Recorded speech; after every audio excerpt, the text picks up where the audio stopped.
상쾌한 아침 원주에서 출발합니다.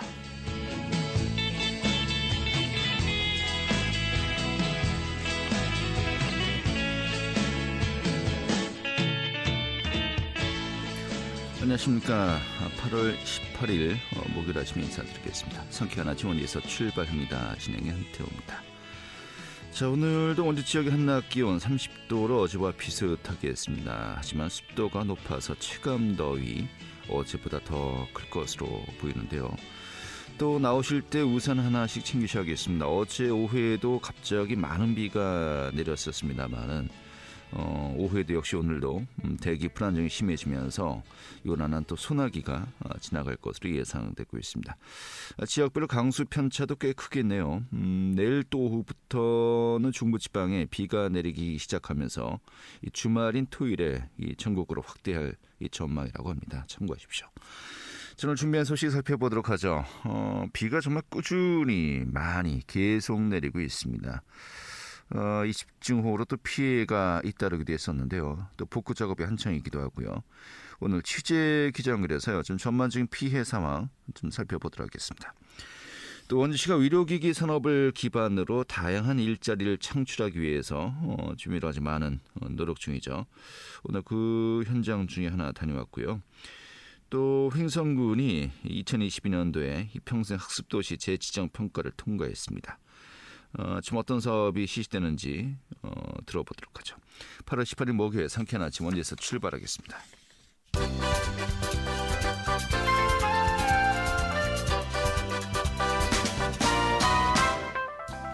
오늘의 뉴스입니다. 강원도는 인구 감소 시군 16곳이 지역 맞춤형 아이디어로 지역 소멸 억제에 나설 것으로 보입니다. 행정안전부와 한국지방재정공제회는 도내 인구 감소 지역 12개 시군과 강릉, 동해, 속초, 인제 등 관심지역 4개 시군에 내년까지 총 2,465억 원의 지방소멸 대응 기금을 배분키로 했다고 밝혔습니다. 이 도내에서 가장 많은 기금을 확보한 자치단체는 평창군과 정선군으로 각각 총 168억 원이 배분되었습니다. 이 강원 지역에 사실상 운동장 없는 학교가 등장했습니다. 학생들이 몰리는 도심 주거 밀집 지역 학생들이 운동장에 새 건물을 충축하는 경우가 많아지면서 학교의 운동장이 점점 좁아지는 추세로 이를 놓고 교육당국의 학생 수요 예측이 빗나가고 있다는 비판이 나오고 있습니다. 또 최근에 원주 기업도시 일부 학교도 학생들이 몰리면서 개교 1년 만에 중축을 해야 하는 상황에 놓였고 또 도심학교의 운동장이 좁아지는 현상이 불가피하다는 의견도 나오고 있습니다. 강원도의회가 정선 지역의 경제 활성화를 위한 현안 사업의 해결에 총력을 기울이기로 해서 귀추가 주목되고 있습니다. 최근에 도의회 경제통상위원들은 지난 17일 청선 아리랑시장 고객지원센터에서 시장 상인회와 간담회를 갖고 전통시장 활성화 방안에 대해서 논의를 했습니다.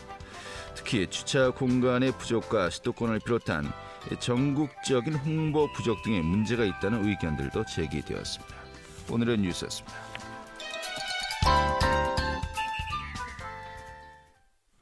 네, 정말 말 그대로 비가 끊임없이 계속 꾸준히 내리고 있습니다. 또 최근에 영서 지역에 내렸던 집중호우로 피해가 상당했었습니다만 또 복구 작업, 또 피해 규모가 어느 정도인지도 지금 분석을 해야 될 때이죠. 오늘 취재 기자 연결해서요. 전반적인 내용 살펴보도록 하겠습니다. 강원도민일보의 박창현 기자 연결하도록 하죠. 여보세요? 예, 안녕하세요. 네, 반갑습니다. 지난주 정말 중부 지역에 많은 비가 내렸었고 피해가 컸습니다. 또 지역별로 국가 재난 지역으로 또 선포해 줄 것을 건의하기도 했었습니다만은 우선 이번에 강원도에 내렸던 누적 강수량 어느 정도로 집계가 되고 있습니까? 예, 역대로 8월 초중순 시기에 비하면 이번에 상당히 기습폭우가 내렸다고 할 수가 있는데요. 강원도 재난당국에 따르면 지난 8일부터 15일까지 지금 강원도 내 주요 지역별 좀 강수량을 보면요. 행성이 519.5mm, 홍천이 388.4mm, 원주가 한 290mm 정도 내렸고요. 춘천이 272mm, 영월이 한 247.9mm 정도가 좀 기록이 됐습니다. 이처럼 좀 기록적인 폭우가 좀 집중된 원주 행성 등 영서 지역에는요. 하천이 많이 범람을 했고 산사태로 인해서 매몰 사고가 좀 잇따라서 도심 곳곳이 좀 숙제밭으로 변하기도 했습니다. 특히 농가들을 보면 폭염에 이은 그 집중호우로 인해서 극심한 농작물 피해까지 겪게 돼서 근심이 더욱 깊어지고 있는 상황이고요. 그 지난 한 주간에 영서 지역에 좀 많은 비를 쏟아부은 거에 비해서 어제 새벽에는 그 강릉 주문진 일대와 양양에 시간당 한 50mm의 국지성 호우를 뿌려서요. 주택 침수 등 큰 피해를 입히기도 했습니다. 네, 이 폭우가 계속되면서 피해가 계속해서 속출하고 있는 것 같습니다. 자, 먼저 원주 같은 경우는 290mm 정도의 비가 내렸다고 했습니다. 원주 지역도 이번에 많은 피해를 입었는데 침수 피해도 있었고 실종, 사망 사고 등도 좀 이어졌죠. 예, 그렇습니다. 이번 집중호우로 원주에서는 노부부 2명이 실종되는 곳곳에서 피해가 발생했는데요. 지난 8일부터 11일까지 나흘간 그 원주시 전역에 폭우가 쏟아져서 주택가, 관광지, 도로 등이 침수되거나 좀 파손된 크고 작은 좀 피해가 잇따라서요. 현재 복구에 총력을 기울인 상황입니다. 이번 집중호우로 그 문막 성강변 인삼밭 등 농경지 20.5헥타르가 침수가 됐고요. 축산농가 4곳이 가축 피해를 입었습니다.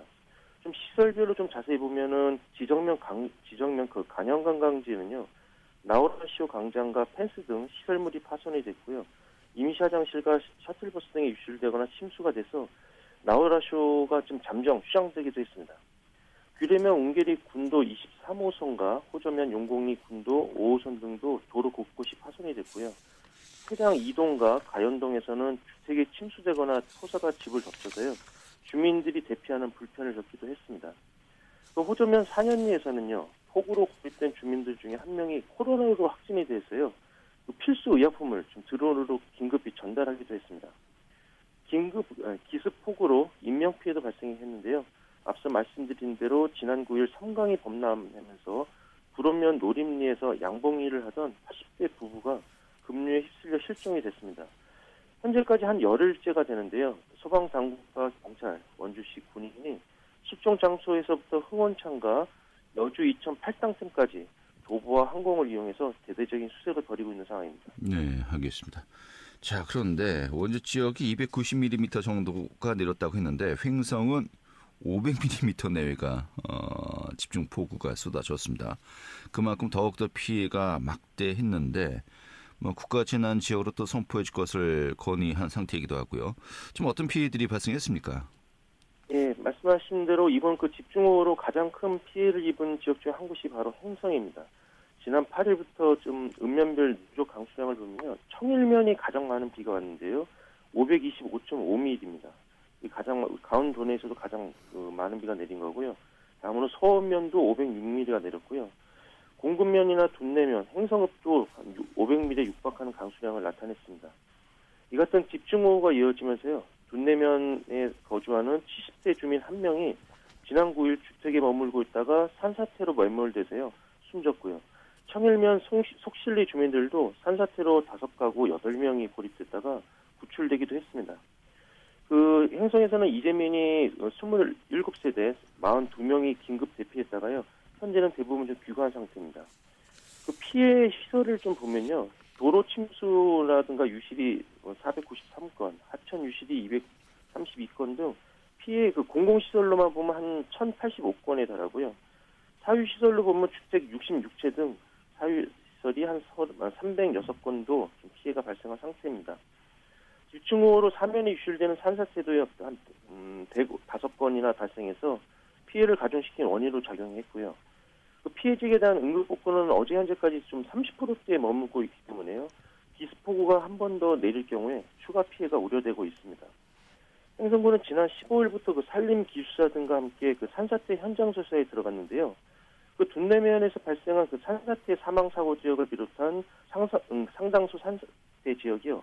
산지에 설치된 태양광 발전 시설로 인한 붕괴 사고라는 지적이 제기되고 있기 때문에 오늘 26일까지 행선 지역 내 태양광 시설 그 44개소에 대한 안전점검도 실시되고 있습니다. 네, 알겠습니다. 자, 영월과 평창, 지금 급류에 휩쓸려서 사망하는 사고가 발생하게 됐었고, 지금 인명피해가 있었죠? 예, 이번 폭우로 좀 안타까운 인명피해가 이어졌습니다. 지난 9일이었습니다. 오후 2시 43분쯤에 영월군 삼옥리 동강 일대에서 그 래프팅을 하던 그 탑승객 60대 여성이 물에 빠져서 그 현장 강사들이 좀 구조해서 병원으로 옮겨졌는데요. 숨졌습니다. 그 평창에서도 그 9일 오전 그 8시쯤에 평창군 용평면 속사리 신약수로 그 인근에서 산책 중이던 펜션 그 50대 투숙객이 급류에 휩쓸려서 실종이 됐는데요. 약 1시간 20분 만에 그 실종 지점 1km 하류에서 숨진 채 발견이 됐습니다. 이번에 숨진 그 50대 투숙객은요, 일행 3명과 함께 펜션에 투숙했다가 이날 산책 중 급류에 휩쓸린 것으로 추정이 되고 있습니다. 평창 그 당시에요, 역대급 폭우로 평창읍 시가지 주변의 둔치가 한 10여 년 만에 물에 잠길 정도로 많은 비가 내린 상황이었습니다. 네. 자, 이렇게 되면서 강원 지역의 댐도 뭐 가파르게 또 수위가 상승하지 않았습니까? 일제히 또 방류에 나서게 됐었습니다만은 오늘 소나기 내리고 또 내일과 또 토요일에 걸쳐서 또 비 소식이 또 있습니다. 주요 댐들이 일제히 또 수문을 열고 수위 조절에 들어간 상황으로 알고 있습니다만 현재 상황은 어떻습니까? 예, 이번에 그 영서 지역을 중심으로 좀 많은 비가 내리면서요. 도내 주요 댐들이 일제히 수문을 열고 방류를 했는데요. 이번 방류는 그 2020년 8월 이후 2년 만입니다. 그 내년이면 그 준공 50주년을 맞는 한강 최상류의 소양강 댐으로는요. 댐의 그 홍수 조절을 위해서 지난 11일 오후 3시부터 수문을 열고 초당 그 600톤을 방류하기 시작했습니다. 현재도 그 비가 더 내린다는 기상 예보에 따라서요. 초당 한 400에서 500톤가량의 물을 흘려보내고 있는 상황이고요. 그 다목적 댐인 행성댐을 보면요. 지난 3일 오후 4시부터 수문을 한 2년 만에 개방을 했고요. 그 행성댐은 댐의 그 방류량을 초당 한 20톤을 시작을 했는데 한 이후에 지난 9일 밤에는 초당 700톤까지 단계적으로 늘렸습니다. 하지만 현재는 좀 비가 그친 상태이기 때문에 방류를 중단한 상태입니다. 네, 알겠습니다.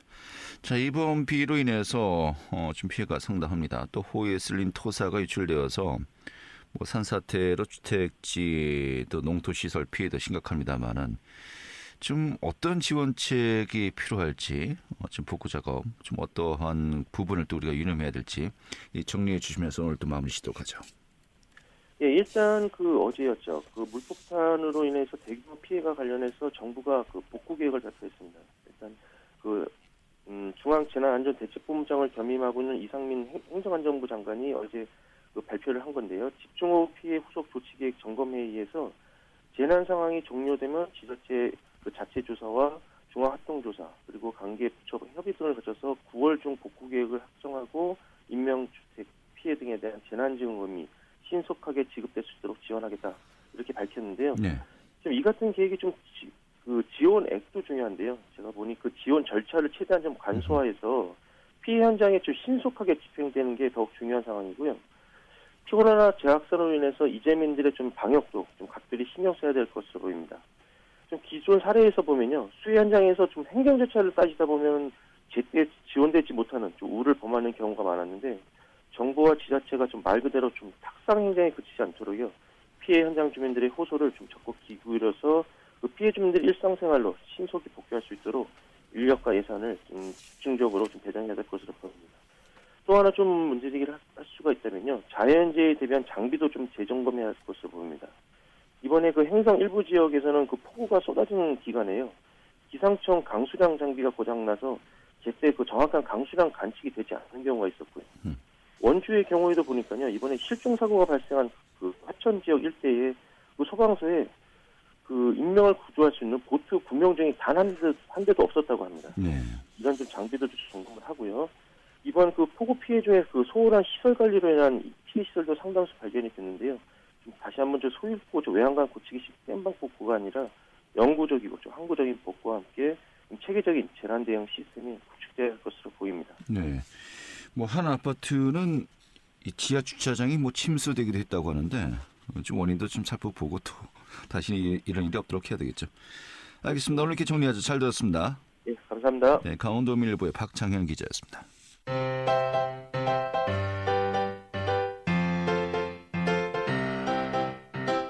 KBS 원주방송국이 유튜브 다시 듣기 서비스를 실시합니다. 매일 아침 강원 영서남부권의 뉴스와 정보를 전해드리는 상쾌한 아침 원주에서 출발합니다는 KBS 원주라디오 유튜브 채널을 통해 다시 들을 수 있습니다.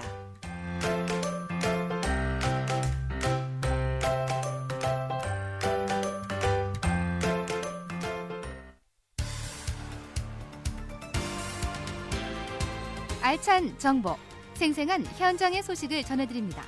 리포터 현장. 네, 원주 의료기기 산업을 기반으로 하는 원주형 일자리 모델을 개발하기 위해서요. 일자리 협의체 발대식이 진행되었다고 합니다. 그 내용 좀 전해드리도록 하죠. 추인희 리포터 자리했습니다. 어서 오시죠. 네, 안녕하세요. 네. 자, 원주시가 이 경제 발전과 인구 성장의 중요한 축으로 의료기기 산업 육성을 중심으로 또 화두로 제시하고 있습니다만은 어떤 배경에서 출발했는지 먼저 좀 개요부터 살펴볼까요? 네, 의료기기 산업과 디지털 헬스케어 사업은 원주의 주력 사업인데요. 원주에는 190여 개의 의료기기 기업이 있지만 대부분 규모가 작은 영세 중소기업이 대부분입니다. 이 때문에 다른 산업과 연계한 동반 성장을 이루거나 지역 파급 효과를 내지 못하고 있는 상황인데요. 특히나 최근에는 정부가 주도해서 첨단 바이오와 의료 인프라가 잘 갖춰진 복합 단지를 다른 지자체에도 조성을 하면서 경쟁 도시가 늘었기 때문에 원주만의 강점을 발전시키지 않으면 위기가 되는 상황입니다. 원주 의료기기 산업의 경쟁력을 강화하고 또 인력 양성이 필요한 시점에서 원주는 의료기기 산업을 통한 일자리를 만들기 위한 목표로 의료기기 관련 기업들과 시민단체, 정치인들이 모인 자리에서 일자리 협의체 발대식을 가졌습니다. 네. 의료기기 산업과 관련된 일자리 협의체 발대식이 있었다는 것인데 좀 어떤 자리였습니까? 네, 의료기기 산업과 디지털 헬스케어 산업과 같은 이 신사업과 관련된 미래지향적인 일자리 모델의 방향성에 대해서 설명하는 자리였습니다. 앞으로 미래 원주형 일자리 모델 개발을 알렸는데요. 강원 의료기기 산업협회 홍정무 전무 이야기 들어보겠습니다. 이번 일자리 협의체 발대식은 원주시의 전략산업인 의료기기 산업하고 디지털 헬스케어 산업 등 신산업을 융합한 미래지향적 일자리 모델에 대한 비전을 선포하고 미래 원주형 일자리 모델 개발을 위한 첫 출발을 알리는 자리였습니다. 저희 협회는 원주시와 원주시 노사민정협의회와 공동으로 노사발전재단이 주관하는 노사 상생형 지역 일자리 컨설팅 지원 사업에 공모하여 올해 3월 선정된 바가 있습니다. 예. 네. 자, 일자리 협의체 앞으로 어떤 활동을 이제 구체적으로 하게 된다는 겁니까? 네, 일자리 협의체는 의료기기 산업과 관련된 노동계와 기업, 시민사회, 기관과 함께 참여해서 협의체를 구성했는데요. 다 함께 지역 일자리 모델 개발을 위해서 기초 자료조사를 진행하고 있고요. 내년부터 2025년까지 3년 동안 원주 전략산업에 1,000억 원의 기업 투자를 유치하고 또 300명의 신규 일자리를 창출할 것을 목표로 지역 일자리 모델을 개발합니다. 기업하기 좋은 환경과 일하기 좋은 환경, 또 근로자들의 복지 개선으로 살기 좋은 원주시를 만들어가기 위한 약속의 자리였는데요. 이날 발대식에서 기업들은 신입 사원의 월급을 현재 200만 원에서 10% 인상한 220만 원으로 지급하는 220 운동에 동참하는 협약을 가지기도 했습니다. 네.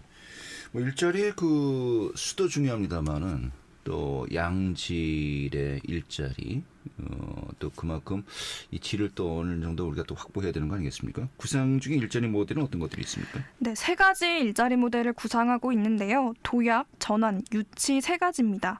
기존 의료기기 기업이 도약을 거쳐서 일자리를 창출하도록 하고요. 이 두 번째 전환은 의료기기 산업과 기존의 다른 산업들을 전도 유망한 사업인 디지털 헬스케어 산업으로 전환시키는 걸 의미합니다. 또 마지막으로 다른 지역의 유망 기업들을 원주에 유치해서 일자리를 창출할 계획입니다. 이 3가지 각각의 일자리 모델에 따라서 10개의 선발 기업을 발굴해서 1,000억 원의 투자를 할 계획입니다. 이 홍정표 전무 이야기 이어서 듣겠습니다. 저희가 그 도약, 또 구조조정 전환, 또 외부 기업들 유치 3가지 모델에 대한 공론화를 통해서 지속적으로 각종 세미나와 토론회 등을 준비하고 있죠.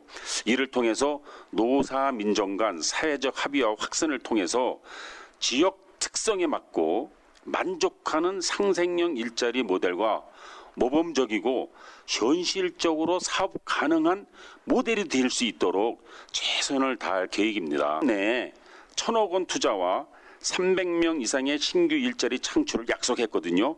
모두들 관심 있게 봐주시고 앞으로 많은 애정과 직접 적극적인 참여를 부탁드리겠습니다. 네. 앞으로 운영 방향은 어떻던가요?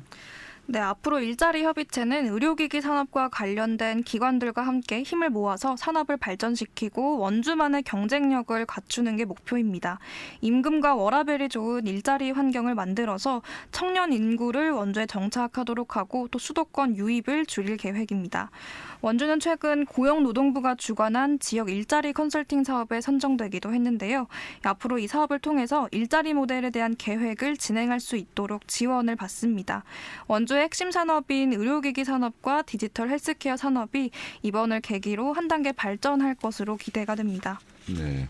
자, 의료기기 산업 원주의 대표적인 산업입니다만은 이 경쟁력이 다른 지자체와 비교했을 때 좀 월등하지 못하다는 또 평가를 요즘 많이 받고 있는 것 같습니다. 이런 협약을 계기로 원주만의 경쟁력을 갖출 수 있는 하나의 또 단초, 이 전환점이 될 수 있기를 기대하겠습니다.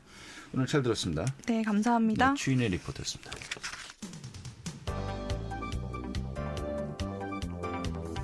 생생한 현장, 유익한 생활 정보를 전해드리겠습니다. KBS 원주 라디오 상쾌한 아침 원주에서 출발합니다를 함께하고 있습니다. 네, 지난 4월에 횡성군이 교육부와 국가평생교육진흥원이 실시한 2022년 평생학습도시 재지정평가를 통과했습니다. 그래서 이 평생학습도시 역할을 이어가게 되었다고 하는데요. 오늘 이와 관련된 내용 들어보도록 하겠습니다. 횡성군 교육복지과의 김홍석 과장 연결하겠습니다. 과장님. 예, 안녕하십니까. 예, 반갑습니다. 예, 자, 예. 횡성군이 평생학습도시로 지정된 것이 2007년이군요. 예, 그리고 그렇습니다. 올해 재지정 평가를 받았는데 통과했고요. 앞으로 그 역할을 예. 이어간다는 이제 들었습니다만은 이 평생학습도시 지정이 의미하는 게 어떤 것입니까? 예, 그렇습니다. 예, 횡성군이 지난 5월에 평생학습도시로 재지정을 받았는데요.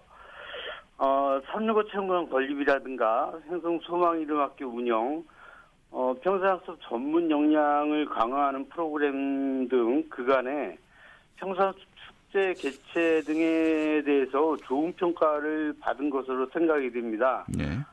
이번 재지정을 통해서 주민의 평생 학습권을 보장하고 지속 가능한 평생학습 도시의 횡성군의 위상이 격상하였다는 의미가 있다고 말씀드릴 수가 있습니다. 네. 특히 이제 앞으로 핵심 인프라로 365 체험관을 이제 건립하는데 이게 내년에 건립된 것이 이제 마무리된 것으로 알고 있습니다. 좀 어떤 역할을 하게 되는 겁니까? 예. 저희가 오랜 준비 기간을 거쳐가지고 작년 12월에 착공을 했습니다. 네. 365 체험관은 365일 주민들의 학습 욕구를 채워주는 공간이라는 뜻인데요. 공동 육아라든가 동아리 활동, 문해교육과 노인 여가문화 등 전 계층이 이용하는 횡성군의 평생학습관의 역할을 수행해 나갈 예정에 있습니다. 네, 알겠습니다. 특히 지난 2008년부터는 평생학습축제도 개최하지 않았습니까? 이게 어떤 축제였습니까? 예, 그렇습니다. 예. 드디어 올해 3년 만에 평생학습 축제를 개최합니다. 네. 특히 이번 축제는 강원도 평생학습 박람회와 공동 개최를 추진을 하고 있는데요. 평생학습 UCC라든가 사진 공모전, 강원도 시군 홍보체험관, 평생학습 동아리 경연대회 등 다채로운 행사들이 계획되어 있습니다. 네. 오는 9월 23일서부터 25일까지 3일간 횡성문화체육공원 일원에서 개최될 예정에 있습니다. 도민 여러분들의 많은 참여를 부탁드리겠습니다. 네, 알겠습니다. 이 밖에도 다양한 이 평생학습 프로그램을 상시 운영해온 것으로 알고 있습니다만은 이 평생학습 도시로 재지정 받았습니다. 앞으로 또 지역 맞춤형 평생학습 사업을 또 계속해서 진행하는 거 아니겠습니까? 인프라도 확충이 되고요. 향후에 그 평생학습 도시로서의 운영 계획 좀 어떤 것들이 있는지 또 말씀해 주시고 정리하도록 하죠. 예. 저희들은 횡성군의 평생학습 도시 운영의 궁극적인 목표가 국민 모두가 보편적인 학습권을 보장받는 데 있다고 할 수가 있습니다. 네. 이를 위해서 평생학습관을 신축을 하고 있으며 체계적인 사업 운영과 협력을 통해서 지속 가능한 평생학습 도시 조성을 위해서 노력하고 있다는 말씀을 마지막으로 드리겠습니다. 네, 알겠습니다. 이 평생학습 축제 때 또 저희가 한번 좀 분위기 한번 여쭤보도록 해야 될 것 같습니다. 오늘 이렇게 정리 잘 들었습니다. 예, 고맙습니다. 네, 횡성군 교육복지과의 김홍석 과장이었고요. 8월 18일 목요일에 함께했던 오늘 순서는 여기서 모두 마치도록 하겠습니다. 지금까지 구성의 문수연, 기술의 한대희였고요. 저는 한태호였습니다. 내일 아침에 다시 뵙도록 하죠. 고맙습니다.